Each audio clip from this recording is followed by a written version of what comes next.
Hello, everyone, and welcome back to Losses Above Replacement, the best baseball podcast to grace your ears. I am today's host, Alex Clark, joined by our very own trade busts in Mathias Kurosaki and Splash, Ryan Splash Boss. My main man, how are we doing on this Monday morning? You know, when I woke up, the Braves were leading 5-1, and I turned the game on. And immediately, Ronaldo Lopez allowed 2 base runners. One of them scored. Then the Padres scored 4 in the 8th, and the Braves lost. So I would like to go back to bed. I was gonna say that you may have done that to yourself. Yeah, I guess you're the bad luck. So I basically got to take the hat off. I will say I'm trying to erase this weekend's events in sports from my memory because it was pretty bad. I'm not gonna lie. But I went and I raced yesterday. I'm currently sore in places I didn't know could be sore because I don't know what it is. I'm in a great deal of pain. But it's always fun to race, even if it hurts. But yeah, we're doing all right. I have a pretty cool clinic later today with former Olympian Elizabeth Beisel of the USA awesome. Olympic swim team. So I'm looking forward to that. And yeah, it's finally spring. I feel like in New York. Oh, by the way, my younger nephew Hudson turns 1 tomorrow. So happy early birthday, buddy. Happy early birthday to Hudson. I don't know how you could say it was a bad weekend in sports when the most insane news story of the sports world happened over the weekend in golf pro Scotty Scheffler getting arrested and then playing insane. In the same day and shooting a 66. I don't know how you can say it was a bad weekend in sports. That was great. Okay, I mean that was great, but everything else wasn't. Did you guys see the memes though? Oh my god, the memes were off the charts. The Moneyball meme with them trying to recreate Tiger in the aggregate with Rory and Scotty. Oh my. Yeah, I was laughing at that. That was brilliant. With all due respect to those 3 men. That was excellent. I was laughing my butt off. It was so good. But no, I mean, I'm doing actually pretty good right now. I stepped on the scale this morning. I've lost 10 pounds over the last couple of months. Let's go. We take those. I'm in a good mood for that reason. But now let's get back into sports news and sports talks. We're going to talk. There has been a whole ton of major news in baseball as of yet. Honestly, probably the biggest news has been around one of the guys we're going to talk about in this segment. So we'll start there. At this as we're going to talk about trade targets right now. Normally, this is a little bit early to talk about trades. Again, the deadline isn't until I believe August 2nd this year. So at this point, why would you talk about trades in May? Well, with the trade recently that we talked about a bit ago of Luis Reyes, it's looking like it might be actually happening that there's going to be some more trades just happening early on. So we're going to talk about some trade targets, and I talked about one where there was some news about him. Here, that's one Mason Miller. And the reason why there's a little bit of news about him is with how dominant he has been. Remind me if this is still the case here, but he has a negative FIP, a negative fielding independent. Yeah, he's broken analytics. He is absolutely broken, and it's amazing to watch. Actually giving Oakland a lot of hope in a lot of ways, but he is one of the most dynamic arms that we have ever seen, I think. One of the things that just sucked about the Mariners and Oakland series was that we didn't get to see Miller pitch as much as I wanted to see it. I also didn't want to see him pitch because that meant that the Mariners would be losing. But at the same time, he has been one of the most dynamic arms. He has a lot of club control left. Do we think that he's actually going to be a trade target at this point? I know a lot of teams have inquired about him.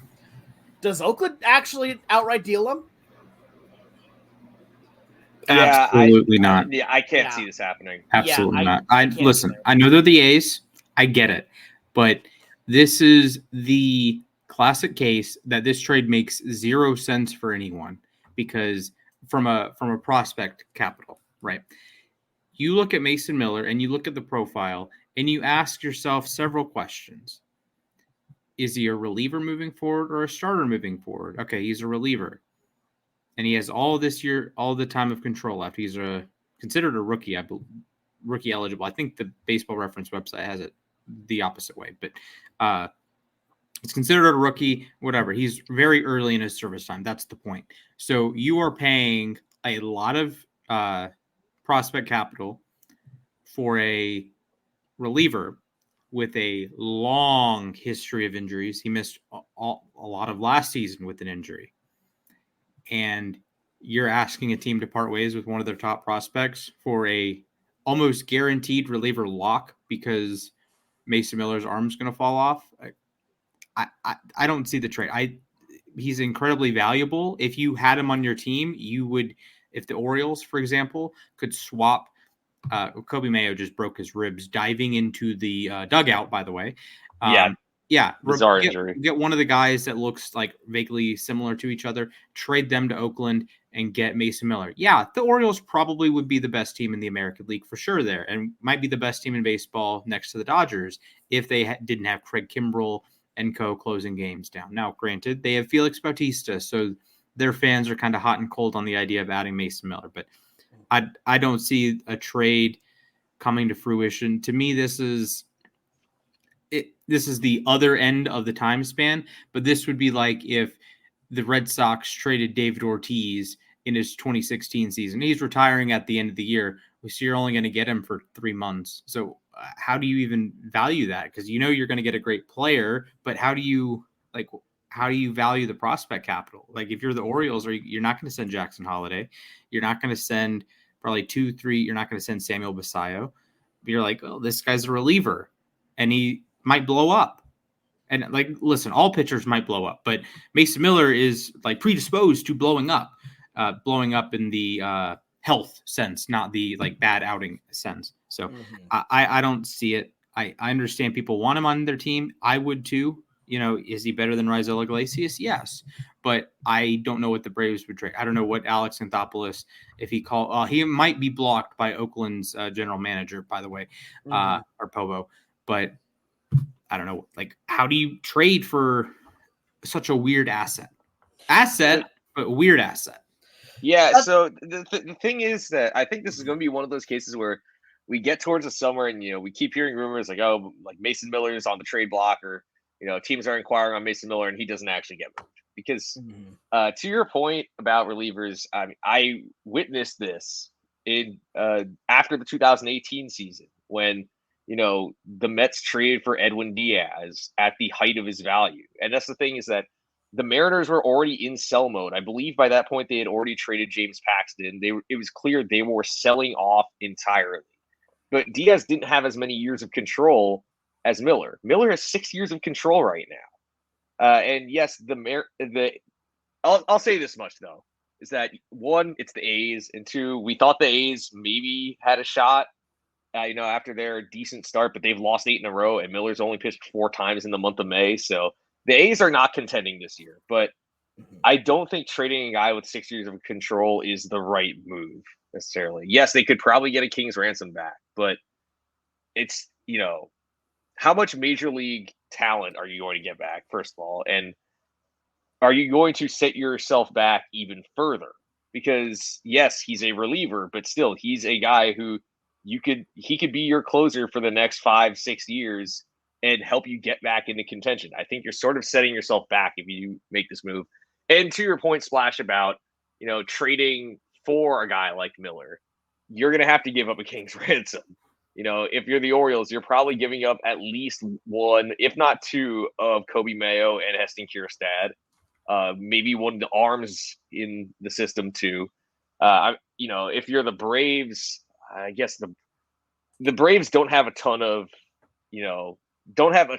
depth in their organization, but the A's might want Waldrop, which is an unrealistic ask in my opinion. The Phillies, I know, have a glaring hole in their bullpen. It's like their one weakness right now. The Phillies would probably have to give up a guy like Justin Crawford or potentially an Andrew Painter. I know he's coming back from an injury, or a Mick Abel even. It's just the ask on the A's end is going to be too much, and it doesn't quite make sense for the A's to trade a guy with all that control. Yeah, you want to compete eventually. Well, that's the thing, is because right now, I think that you don't trade him for that purpose. Is that right? They're going to be moving to Vegas pretty soon, right? And I think what they see in Miller is they see their closer of the future. As long as, of course, he could stay healthy, knock on wood. But at the same time, like, kind of echoing your sentiments here, right? He has only played legitimately 25 games in Major League Baseball, right? 15 of those games are this year. Currently, again, he pitched last year, again, 10 games, had an ERA plus of 112, so, a little bit above average. This year right now is at 418. That is not sustainable. I'm sorry. It's just not. And with how he's pitching right now, don't get me wrong. Yeah, if you are to sell him, now would be the time because the value is at the absolute highest that I think it possibly could be. But like you said earlier, Splash, like nobody wins in that way. Because if you like the team that trades for him, you have a huge risk and you know that you overpaid for it. Because at that point, yes, you're getting a very good pitcher. But at the same time, you're also giving away a lot of other futures for one that is, again, a risk. Yes, a lot of controllable risk, but a risk nonetheless. And then if you're Oakland you're getting a lot of prospects that you know that you're pretty good at developing prospects. But at the same time, one, not a lot of players want to play for Oakland right now. And two, they would need to be Major League ready probably in about 2 years' time. Maybe one at that point if you're lucky. So then they're ready for the move to Las Vegas. Because I can see the team really going heavy when you get to Vegas. Because at that point, now you need to be bringing in that market. Doing it right now is not the play to try and build competitively. So at that point, you probably should keep Miller at this point. Let him keep going here. If he implodes on you, then you know what? It happens. But I think that the risk is just too big for any team to want to take that shot on him because of how much it's going to cost, right? It's basically like you go to like Sears or you go to like Nordstrom's, right? And you see this amazing piece out there, but you know it's going to be on sale later on. You don't buy it then. You buy it then. So you don't buy it at that moment. You wait until the sale comes on. Yeah, trading for relievers is such a fickle thing, and we see it every year. Last year we saw David Robertson get dealt, and we've seen Aroldis Chapman get dealt, and we've seen several Josh times. Hader. Actually. Josh Hader got dealt, and it's just always it's sort of like box of chocolatesy, that you think you're going to get this, stud reliever, or you might think you're getting like a seventh inning guy. I remember when the Braves traded for Richard Rodriguez, and that was the guy I was excited about. I was excited, like, yeah, we got a good reliever coming in. The outfielders are kind of mid, so just fill-ins. And then he doesn't even make the playoff roster. He doesn't make the World Series roster. And Soler and Rosario win playoff MVPs. It's just a weird thing. And I think if you're making a trade, I'll use Baltimore as an example. If you're Elias and you're A's, I'm blanking on their GM, but if you're that conversation, I don't know where the middle ground is, because if you're the Orioles, you don't want to part with Holiday, Basayo, or any of their major league guys. You don't want to part with any of your like core guys. And I know they have incredible hitting depth, but still, you might think you can get more than a reliever, right? And a reliever that's only been good, quote unquote, if you're not listening or if you're not watching, air quotes there, that's been good for 6 weeks, right? That is a tall proposition. But if you're the A's, you're like, you got to give us one of the Holiday, Basayo. You got to give us one of the top 100 guys. Mm-hmm. And the Orioles have plenty. The Cubs have plenty. The Rockies have plenty. Well, the Rockies wouldn't trade for him. Cubs, that would be fascinating. Yeah, with their bullpen struggles as well. Well, I remember, though, when the Cubs dealt for Wade Davis after the 2016 season because Chapman was leaving, and they had to give up Jorge Soler to get Davis. Granted, Davis was an established big league arm who, won the World Series and had helped the Royals, become relevant again. But I remember my brother commenting on this back when that trade was made, saying that, relievers can kind of get overvalued. Yep. Because they're guys, they come in, they pitch like, 1, maybe 2 innings, and you end up having to trade either a major league ready guy or one of your best prospects for a reliever. And that's not to say relievers can't be good, but they're also incredibly volatile. So like, and you're not trading for the Lopez, or I guess Jordan Hicks got traded last year, but you're not trading for a guy to have him be a reliever for a year and then turn him into a starter, right? Maybe he turns into a starter down the line, but that's not a thing teams do. Maybe they should like look to target those market inefficiencies, and you look to trade for, there's so many relievers that have transitioned this year, Hicks and Puck, and he went back though, Raylo, etc. But you're not trading for a guy to do that. You're trading for him to pitch 20 innings in your stretch run and help you make the playoffs. It's such an odd catch-22 because at this point, like, you need it. We talk about a lot on this show about how important having a solid bullpen is. We talk about how important having, a good high leverage guy is. And so that you have to do something. If you don't have a bullpen, you are in trouble. Like, we take a look, that's been one of the main consistents of a lot of the World Series teams as of late, is having good back-end bullpen help. But the problem is, like we're saying, you need it. It is so hard to acquire because you can take the gamble on getting one, but you don't know if he's going to falter, and that makes your bullpen even worse, and now you're down a prospect. It really is a gamble. And that's why it really comes down to the scouts really doing their jobs on seeing, can this guy succeed with the limited sample size that we've seen? And Mason Miller is a perfect example of that. He has pitched in 25 games, a career 52 and two-thirds innings. And over that time, don't get me wrong, he's been very, very good. But that's 25 games. That is 52 and two-thirds innings pitched.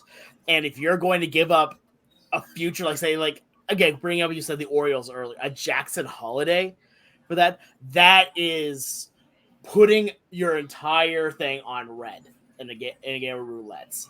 It could work. It could go great. Or you could walk out, needing a meal voucher. So with that being said, let's move on to our next trade target here, and let's keep it. Let's see here. Let's go to an interesting one here. Let's go to one that was traded a while back ago, and one of the most head-scratching trades of all time here. That is one Nolan Arenado. Here, on the year so far, Nolan Arenado has a half award to his name on the season. Is batting right now about 276 here, an OPS right at average, about 105. So, and the other interesting bit with this, is that he has a full no trade clause. So, he's still a good defensive third baseman. He can still hit the ball here, but that no trade clause has got to be a little bit worrisome for teams, right? I think the thing that's more worrisome, in my opinion, is the contract, because the no trade clause, I realistically can see Arenado waiving his no trade clause to play for a contender. Because to be completely honest, I don't think the Cardinals are heading in the right direction. I can see them trading a bunch of guys, including Arenado and Goldschmidt and Sonny Gray. The thing is that he's getting paid. So he's got $35 million this year, $32 million the following year, $27 million the following year, and then an additional $15 million in 2027. So the contract for a guy who has a 711 OPS right now, which is the lowest mark he's had since his rookie year back in 2013, which was 706. It's a 105 OPS plus. He only has 3 homers this year, which this is a guy who you routinely expect at least 30 homers from. He 26 last year, which was a down year for him. I could see him getting moved, but I do not see the Cardinals getting a good return for him, which makes me wonder, do they even try to trade him? So I can definitely see that no trade clause going. I know this is a guy who does not like losing, which is why he wanted to get traded from the Rockies. Cardinals are not going to contend this year, straight up. I know the National League is weak this year. They're technically within shouting distance, just like the Mets, and just like the Pirates. But I could see him getting moved. I'm not going to say he is going to get moved, but don't be shocked if you see Arenado get moved and the Cardinals get a rather underwhelming return. That's exactly what I was thinking here on this bit, is that right now, looking at what he's doing at the moment, like, he's good, don't get me wrong, but you also have to, kind of understand that you're going after a 33-year-old third baseman worth a pretty sizable chunk of change here, and you have to then give up more on top of that here in order to get him. So also, there's point, there's like a decent amount of blue on his Statcast page, which is not a good sign. Yeah, no, 100%. So at that point, like, if a team is willing to make a deal for him, I think that you have to give up a pretty high level prospect, but you would also be asking the Cardinals to eat some of the salary. You would have to, because I don't think any other team wants to take on $30+ million and lose a prospect for a guy that, yes, is more proven, but has been on a downturn for the last year or so. This is a strange one, of course, and he's at the top, near the top of the National League in salary, and he's just not really the same player. Since 2020, he has a 119 OPS plus, and that's fine, but it's trending down, and that's really buoyed by the elite 2022 season that he finished third in MVP voting and led the league in WAR. And he's not quite as good as he has been defensively, and he just turned 33, and he's just been around a long time. This is not like some, young player that you think you're the best is yet to come. This is an older player that you're trying to rekindle that one last great season, that one last 3,100 season that he had seemingly every year in Colorado. So I don't see a whole lot of value in Arenado as an asset here. And I agree with Mac that I don't think the return this would kind of be like crap on your face if you're the Cardinals, that you won the trade to get Arenado in, but you'd have to give him up for maybe not even a mid-tier prospect. We're talking probably. It could even be a player to be named later at this rate. Yeah, if I'm being completely honest. I don't think they go down that far, personally. Maybe not that far, but I think maybe like a lower level prospect, like a guy who, I don't know, in the teens for a lot of teams, or the 20s if you're a deeper organization, like if you're Baltimore or Chicago. He's not going to get traded to the Cubs, I know that, but like the Dodgers, for example, who Arenado probably would want to go play, where Arenado would probably want to go play. That's a situation the Dodgers wouldn't have to give up their top of the line guys. They probably wouldn't have to give up an Andy Pages type, who's a major league ready guy, or any one of their pitchers. And the Cardinals are in a weird spot because they have all of the hitters. They just are, all their young hitters suck for some unknown reason. The Cardinals' devil magic has run out. We are all rejoicing. We being Mac and I. So it's just like Jordan Walker is stinking it up in AAA, and he stunk it up in AAA last year. Nolan Gorman not taking the steps you want him to take. Alec Burleson not taking the steps you want him to take. Victor Scott was like the worst player in the majors this season. It's just not a great situation to be in. And then the pitching staff is the other end of the spectrum, that they're all like 45 years old.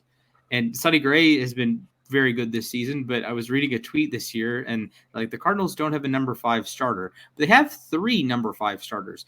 That's a problem. You have Sonny Gray and then 3 number 5s, and then you don't have a legitimate number 5. It's just the Cardinals are, if you are making a power ranking and you are taking a guess at how these teams are going to be ranked in 2026 or 2027, the Cardinals might be the very bottom of the list. Maybe the White Sox, but at least the Marlins, we know they can develop pitching. The A's, we know they're the A's, right?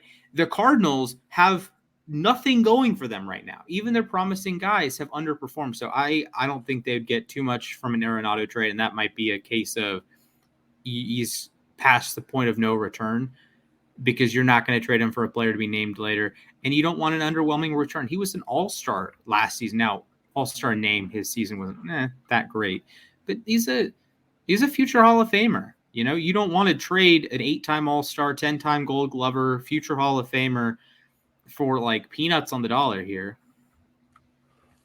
Mm-hmm. And that's kind of the main issue on this, right, is that Arenado is worth more as his name than really anything else, right? Like Arenado as a name right now, like you said, he's gonna be a Hall of Famer probably.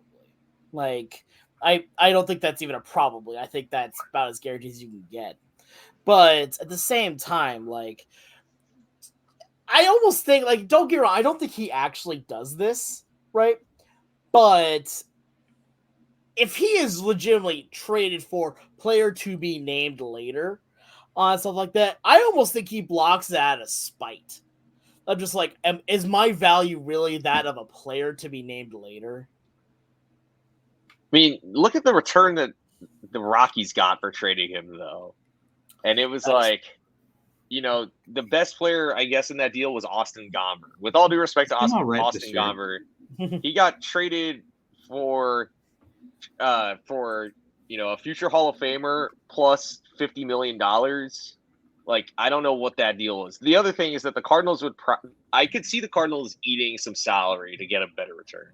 That being said, then you're paying a guy who's not even on your team like half of its salary. I mean, I know that's what the Mets did last year with Scherzer and Verlander was they ate some salary to get better players. Okay. I could see St. Louis doing that.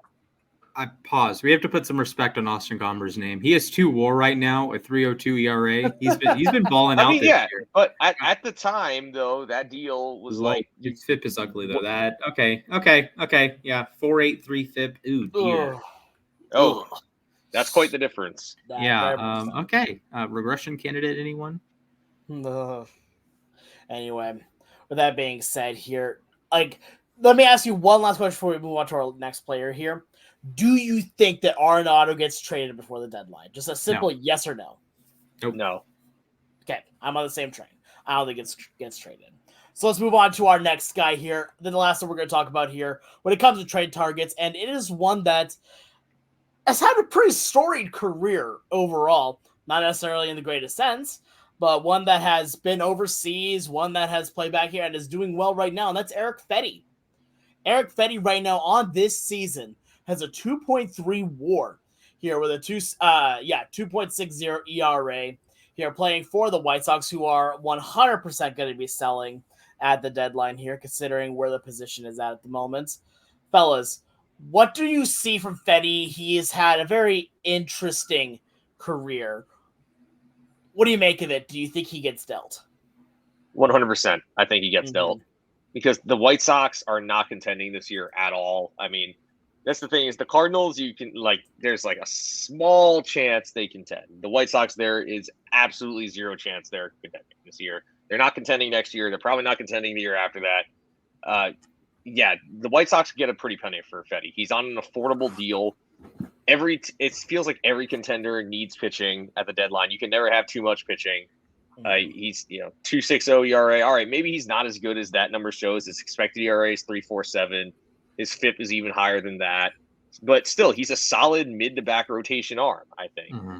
His one issue is home runs, but 8.7 strikeouts per 9. That's the highest rate he's had in his career, other than his brief cup of coffee in 2017. Only 14 walks to 50 strikeouts. It's a solid 3.57 strikeout to walk ratio.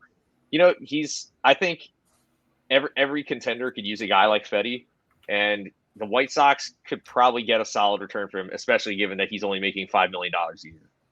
Yeah, I think give full credit here to the White Sox front office for bringing in Erick Fedde, knowing in all likelihood they weren't going to contend, and saying, okay, we're going to bolster the farm system a little bit and potentially, get your lottery tickets, and just load up your team with, late 20s, early 30s veteran types that if they have a good week, a good month, a good 6-week stretch, they can get dealt and they can bring in a couple assets. They're not going to be these high value assets, but you might get an asset. So, Fedde's been very good this season. The strikeouts have been ebbs and flows. I remember betting the under 3.5, and that was not a sweat against Cleveland. That is a shocker in the modern era. But, he's pitched deep into games. He pitched 7 innings of scoreless ball against Washington his last time out. He's actually on the bump today, Monday. We're recording. He pitched 6 innings of scoreless ball against Cleveland. The White Sox have won his last 4 starts, believe it or not. And the start before that was when the Twins were The Twins just came to town and wrecked shop, but he allowed 1 run over 6 innings, struck out 11 Twins. So he's on a roll. The White Sox are on a roll when he pitches. So he's 4-0 for a team that is garbage. Wins and losses to me don't matter for pitchers, and they can be heavily skewed. But if you care about wins, Eric Fetty has been racking up the W's. Yeah, the team is 14-33. Actually, being 4-0, as little as I value the win-loss statistic for pitchers, being 4-0 on a team that's 14-33 is wild. That's actually insane. We have Steve Carlton in the flesh right here. Yeah, literally from the right side. That's crazy. Oh man, that is absolutely insane. But yeah, no, I will. I'll chime in on this. Yeah, this is an absolute perfect trade target for someone. Like everything you guys have said at this point, like pitching is something you can never have enough. Starting pitching, especially so. And even with starters, you can move them to the bullpen if you need to.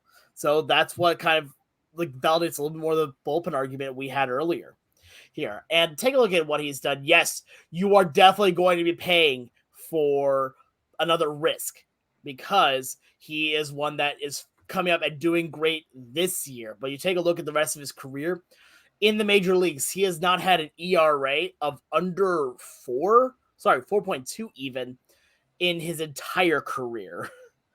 But again, ERA has its ups and downs. I understand that here. One side that's a little better to see at this point, ERA plus. And I would like you guys to take a guess how many seasons he has of an ERA plus above 100. 0. 1. He has 1. And that number is in 2020, that season, where he had a 104. Oh, yeah, of course, ERA the plus. COVID year. Although, to be fair, the year before 2019, he had an ERA plus of exactly 100. So that was being a little bit mean. And he had huge FIP disparities in those seasons, so he kind of got a little lucky. Yeah. He just didn't strike any out and walked the whole house. It's like you can't do both. To give you kind of a fun idea on this, the season that he had his best ERA plus is also the season where he had his second worst FIP at 6.15. His worst FIP came in the 2017 season, where he had a 49 ERA plus and a FIP of 7.20. So it's not good. It's not good. I know he retooled his stuff in Korea, and I massive respect for that. 100%. Failed prospect turned into an ace in Korea. I believe he won the equivalent to the Cy Young. I could be wrong on that. He did, yes. But in fair play, he's back in the majors and pitching at a higher level than he ever had. So massive respect there. He actually has better strikeout stuff than he's ever had before. So I did kind of misspeak, and he has better command. His fastball still stinks. Every time I listen to not Effectively Wild, Rates and Barrels, Saris takes a dump on his fastball, which I respect the bit, but yeah, just I don't know. He's probably a number 3 or number 4. Is he okay? I'll ask a question, then I'll shut up. Is Eric Fetty a starter game 3 of the LDS? No. Depends on what team he's on. That's the thing. Okay, I was gonna say it's very much going to depend on the team. I could see if the Rangers are in the ALDS, I think 100% Fetty starts game 3 for them. They have no starting pitching depth. That being said, I don't know if any other playoff team would start him in game 3. He probably gets moved to the bullpen for the playoffs. Yeah, 100%. Okay. On my Mariners, he doesn't even crack the LCS. Would he be the number 4 option for a team? Potentially. I could see it. I can see that. Okay. So he's a 3 to a 4. Again, but yeah. Okay. Will the Mariners make the playoffs first? Yes. Well, I mean, they're first place right now. So yeah, they're leading the division. Mm-hmm. Okay. They are leading the division. You can't despite that fact. Will they lead the division on October 1st?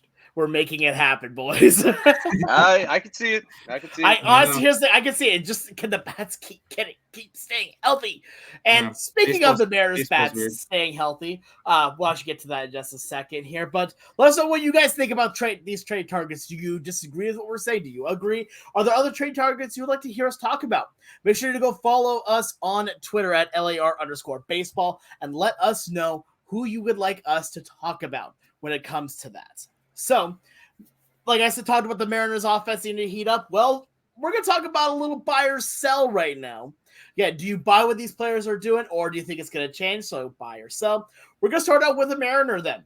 Well, a guy that I really want to talk about is one Josh Rojas.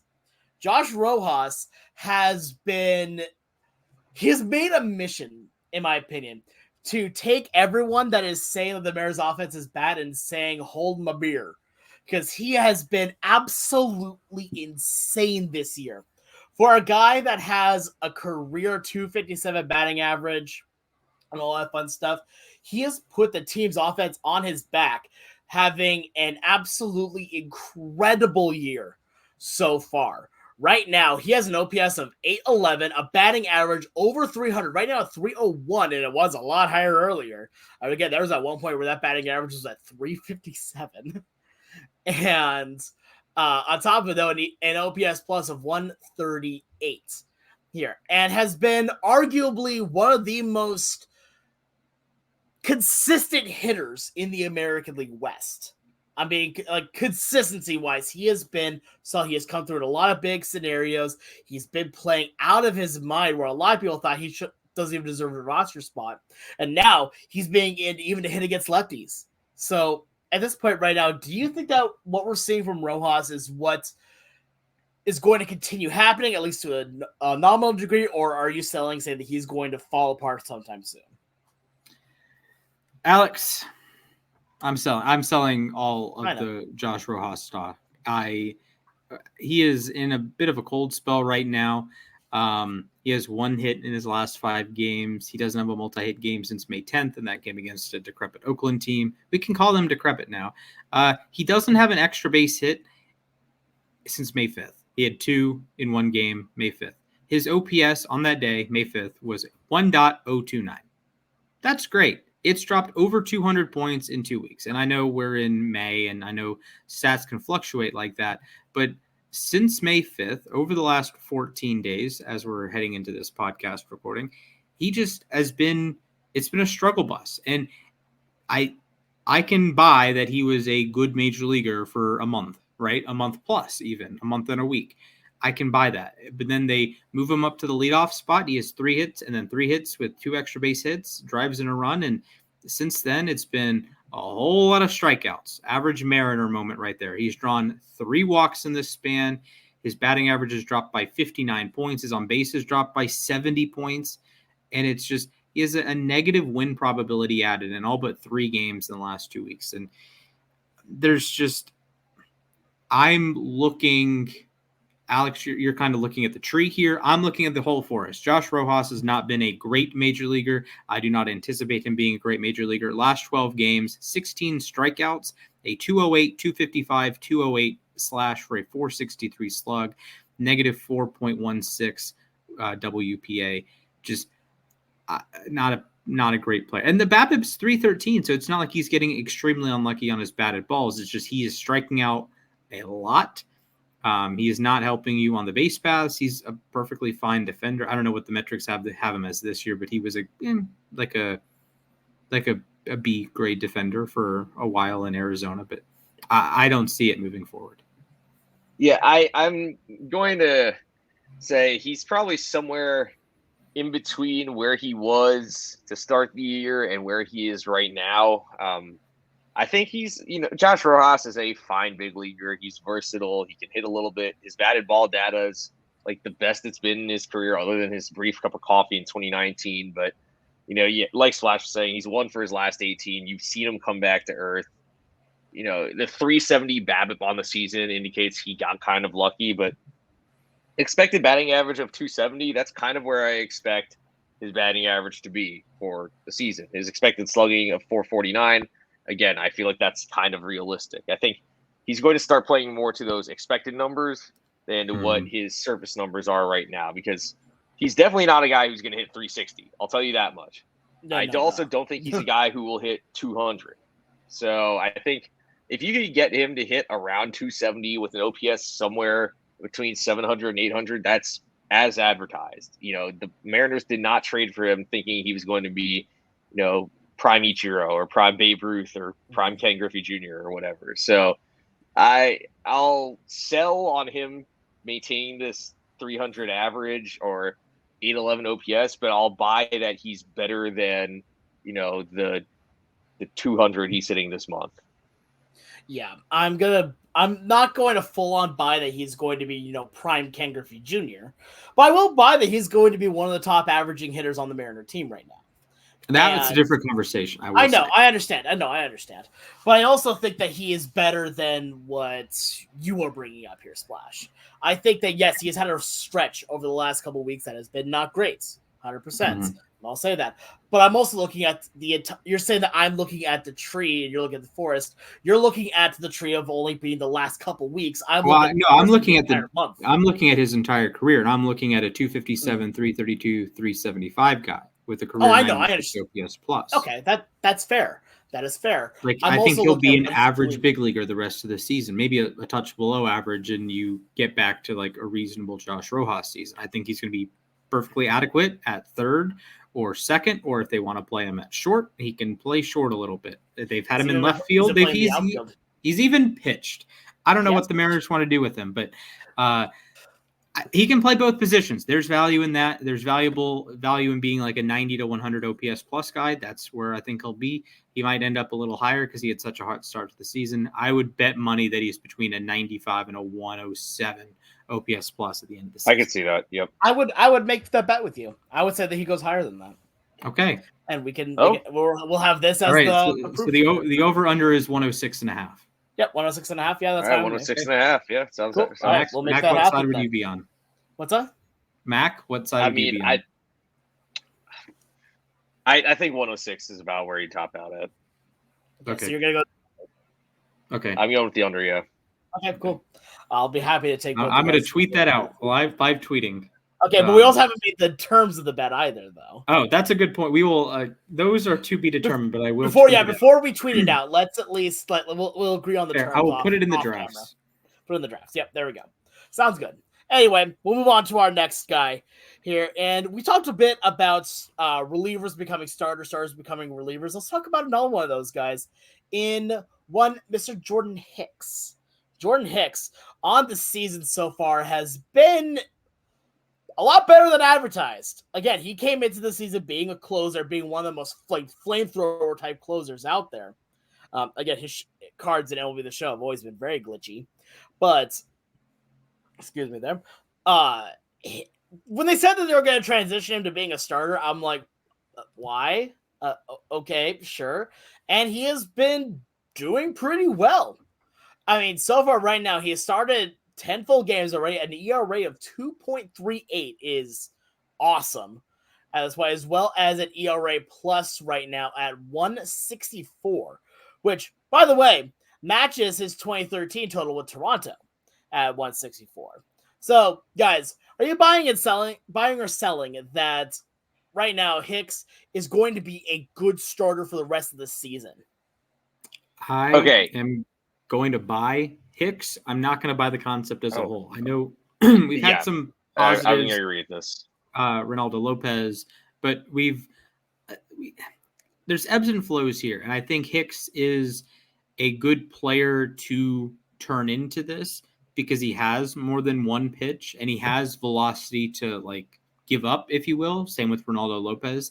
That if you were a reliever that's touching 100, or in Hicks' case, way over 100, you can dial back 6 miles per hour and still be effective. That's great. And I give a lot of credit to Hicks. He's dropped his walk rate. It's a career low 2.9 walks per 9. His strikeout rate is way down. That's not great, but he doesn't allow many homers. He's never allowed many home runs in his career.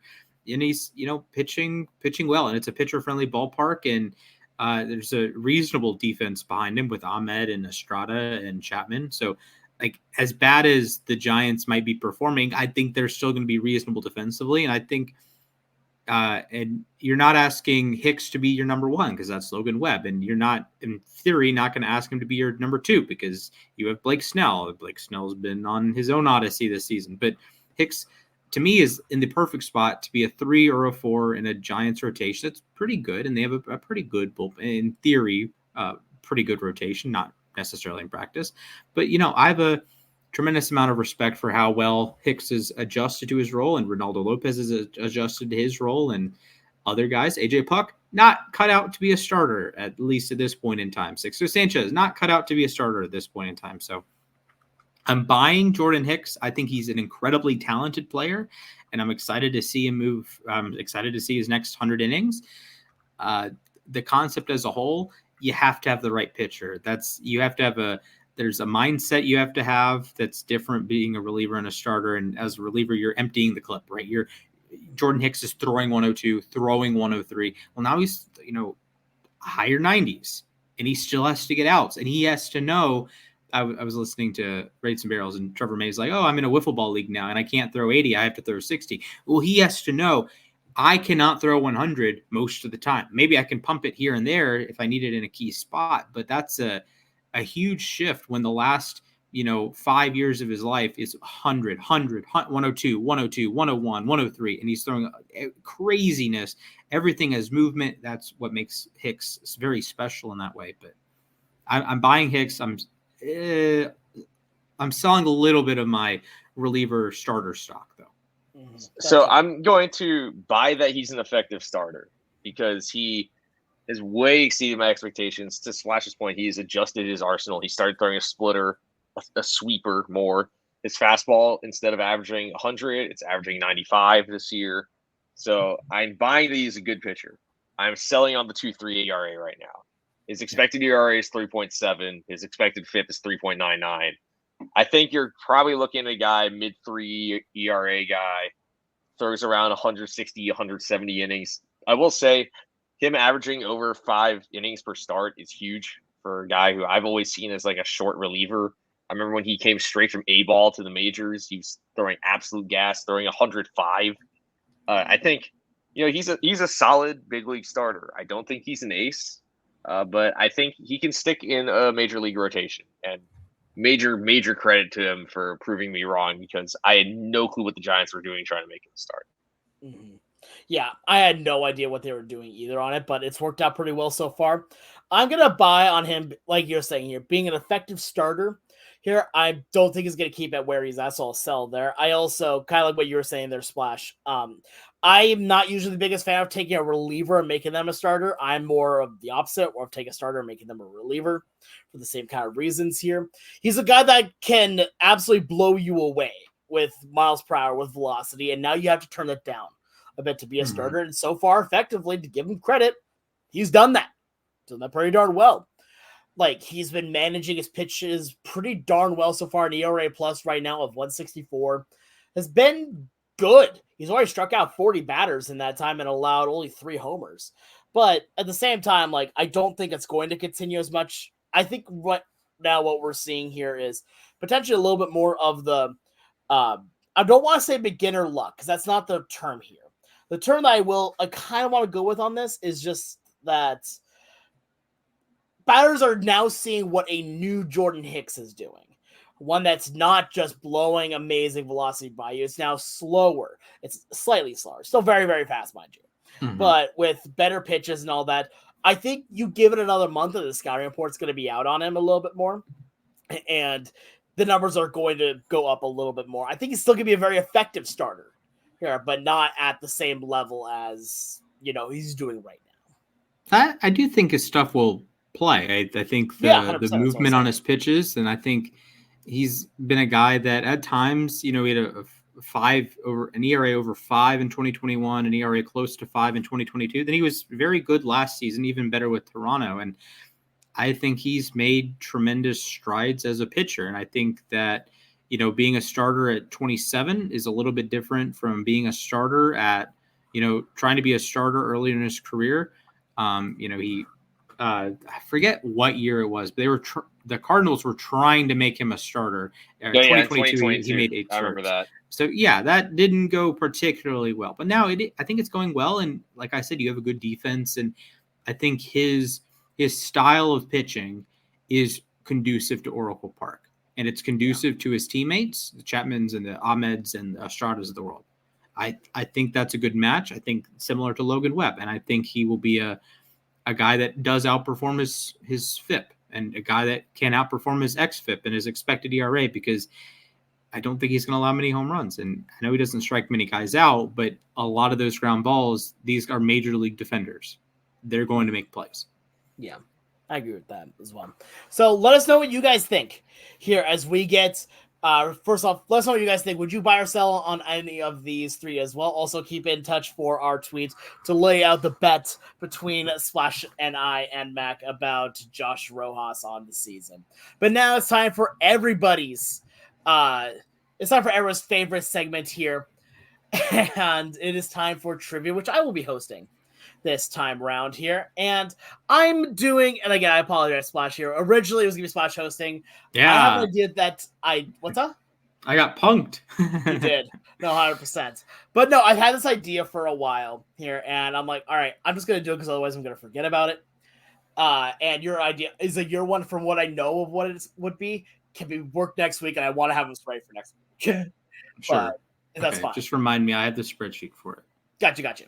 Okay, so I'm going to take an adaptation of one that Mac does of who he play for. Oh, let's go. I am having an adaptation called Can You Play Him? Oh, boy. I'm a video gamer. You guys are video gamers. And there have been a lot of really fun cameos in baseball games.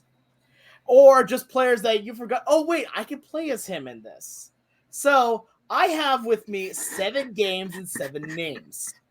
You guys are going to go one at a time, and I'm going to give you a game and a player. This is amazing. You got to tell me whether or not you can play as him in that game.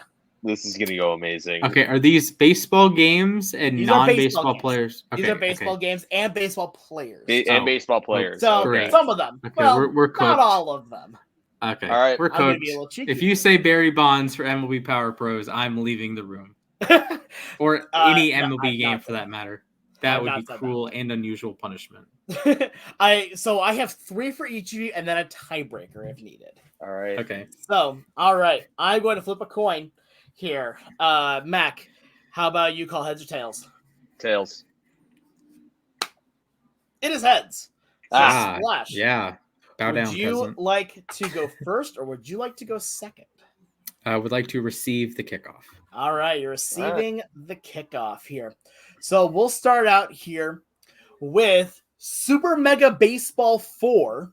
Oh my goodness. Is Daddy Dimmu TV a playable character? Oh my god. I'm going to say yes. Oh yeah! Daddy Dimmu TV is 100% a player. I need to download it. I got the first 3 I need to download for. I just don't play very often. It's they added in a ton of YouTubers and Twitch streamers. Yes, they did. Daddy Dimmu TV added him as a catcher with like obscene power. And they added MLB players, right? Like they did add a lot of MLB players. They did. Yeah. Ortiz is on the cover of it. All right. All right. So, Splash, you're up 1-0. Mac, all right. Your game is MLB Power Pros 2008. Is Greg Maddux a pitcher in the game that you can play as? I believe Greg Maddux was an active player, so the answer is yes. He is an active pitcher in the game. That was his last year. No. Yep. All right, tied 1-1. Splash. Your game is The Bigs 2. Oh my god. Cooked. I'm so cooked.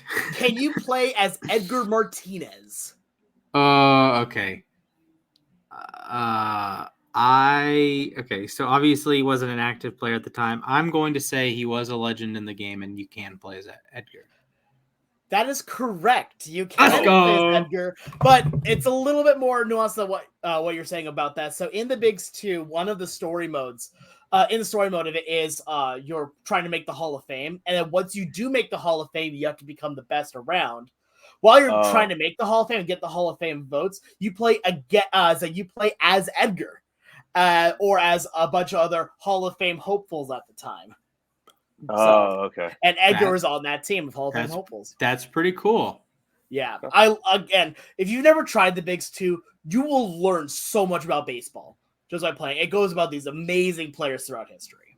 I may have to. I wonder if I can get that for the Wii still. It's definitely still a Wii game. You Probably, can play, yeah. I love it very much. Anyway, all right. Splash is up 2-1. Mac, it is on to you for Mario Superstar Baseball. Oh, let's go. Is your game. So the GameCube version? This is the GameCube version, Okay. yes. Wiggler is your character.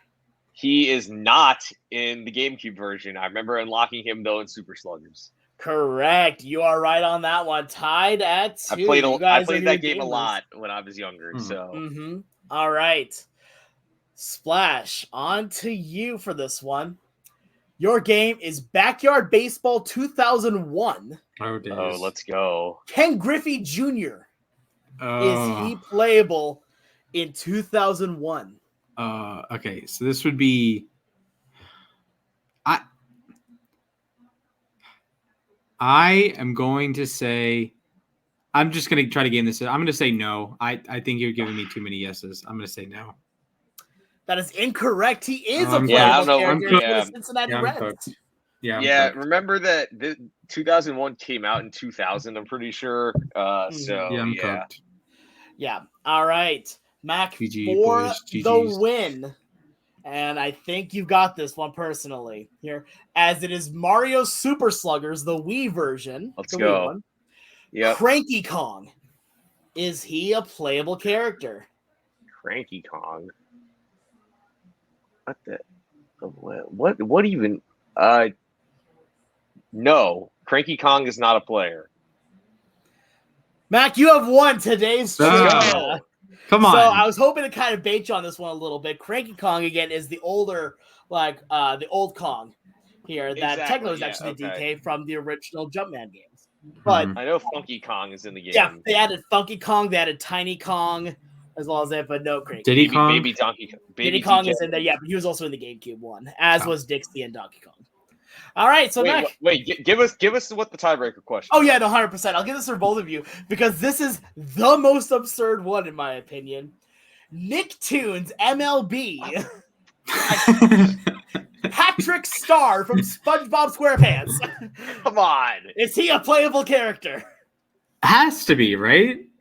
Yeah, it has to be. Yeah, he's a playable character. Okay. It's great. Oh my. There are some other really including I've never played this game, so I don't know. I've never. Oh my days. Do you want to know something even funnier? It uses the exact same engine as the Bigs too.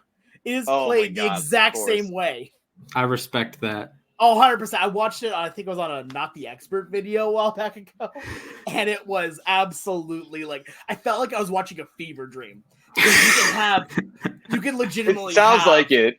Yeah, you can legitimately have Sandy Cheeks throwing a pitch to Ken Griffey Jr., and it is amazing. I've never won anything more in my life. Oh my! I need to get a Wii U and then buy the Bigs and play it. I can stream it. Maybe we can do it now. Okay, yeah, we can try. That's my. Actually, I have a lot of. You know what? I'm screwed. So it's fine. Anyway, all right. But that was our trivia again. Congratulations to Mac on your trivia victory. Good job, Mac. Here today. But now it is time, as we like to end every show, with the moment to ourselves where we talk about anything we want to. It does not have to be baseball related, but it absolutely can be. Splash, you're raising your hand. That can only assume that means you would like to go first. Yes. All right. Your time begins in 3, 2, 1, go.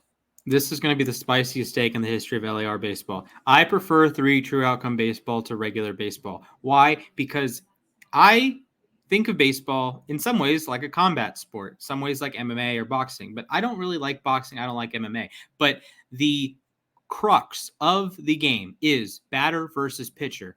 And what can the batter and the pitcher do? They can control 3 things. They can control home runs, they can control walks and hit by pitches, and they can control strikeouts. To me, a home run is a win for the batter, a big win. A pitcher strikeout is a win for the pitcher, and a walk is a bit of a tie that goes to the batter and will face you next time, right? So I think bare bones baseball, that's the battle. That is the psyche battle. That is one-on-one. It is my stuff versus your stuff. It is my best swing versus your best curveball. And I think that's what makes baseball special. These little one-on-one matchups you have over and over and over again. So yeah, I love doubles. And when I watch the Braves, I want to see runs, like plural, and I don't want to see them strike out. But if I'm just watching as an average observer of a baseball game, like let's say it's Royals Padres, right? I want to see walks, good plate discipline. I want to see some strikeouts, and I want to see some home runs. honestly completely understand that. Don't think I agree 100%, but I understand exactly what you mean by it. All right, Mac, would you like to go next, or would you like me to take it on? I'll go next. Sounds good. Your time begins in 3, 2, 1, go. So I feel like this subject was unavoidable. Edwin Diaz has struggled badly the last, I'd say, 3 weeks. I'll say this much: I think he will snap out of it, but think we also got to remember he's kind of human. He did not pitch for a full year. He was apparently very emotional after his last outing where he blew a 4-run lead. He does not look right now. I think the right course of action for the Mets would be to, like they're doing right now, remove him from the closer's role for a little bit. Yes, you're paying him $20 million a year, more than any other reliever ever. But I think it'd be best for him pitch in low leverage situations for now, get his confidence back. Then you can try making him the closer right now, because clearly his stuff is not there. His fastball doesn't have much command. His sliders are pretty flat. It's getting hit very hard. It's painful to watch him struggle, really. He's a guy who gives his all to his team. But I just want him to be at his best again. It'd be good for baseball, and I'm looking forward to seeing him rebound. Yeah, I really want to see Edwin Diaz come back because I love him too. I mean, how can you not love Sugar Diaz? Yeah, like I said, he's a really good teammate. Everyone loves him, and it's just like seeing him like have to explain himself after every bad outing is just painful. Mm-hmm. I mean, I remember when he was traded from Sale to the Mets. I cried because I loved him so much. Like, he was such a good player, such a good teammate. I'll give one little small thing before I do my moment to myself. I will never, ever forget the bet that Edwin Diaz had with Scott Service. Oh, my God, yeah. If Edwin Diaz got to 50 saves, Service would get the same haircut as Edwin Diaz with, like, the bolt in the hair and all that. And he actually did it. And as soon as he got the save, he pointed right to the dugout, right in Service, and it was like, "It's happening, buddy. It's happening." Legendary. All right, I'll start my time to myself in 3, 2, 1, begin. So, the Mariners have a great problem at the moment here, and that is the shortstop issue. Right now, the shortstop has been something that Seattle has struggled with at times here, but it's always been known who is your shortstop. It's been J.P. Crawford. And right now, he is still the main shortstop for this team. But Dylan Moore has been absolutely on fire over the last few weeks. He has taken that shortstop position since JP got hurt and has been really running with it. He has gotten clutch base hits. He has been playing great defense. He has been running mad at this point, and I love to see it. But now JP Crawford looks like he's going to be coming back here during this series against the Yankees. He's already flown out to be with the team. I don't know when they're officially activating him. It's not today. They've already said that Demo is starting at shortstop. But what happens when he is healthy? What do you do now? Because you can't just stop playing Demo at this point, right? Because he has been on such a tear that you need to keep that bat as long as you have it. So what? Do you put him at first base and bench Ty, who has been figuring it out? Do you bench Rojas? Do you bench Urias? I think you bench Urias personally. But right now, it's a good problem to have too much talent, right? And to have players that are playing too well. But that is going to do it for us here today at Losses Above Replacement. Let us know what you thought about any of the takes that we have had today here. Make sure you go follow us on Twitter at LAR_baseball. You can also follow all of us on Twitter. You can follow me at the SportsGuy242. You can go follow Mac at Mathias_A_K. And you can go follow Splash at Mr. Splashman19. But from all of us here at Losses Above Replacement, we want to thank you all for listening. Have a great rest of your day. Stay safe. And I hope to see you all real soon. See ya.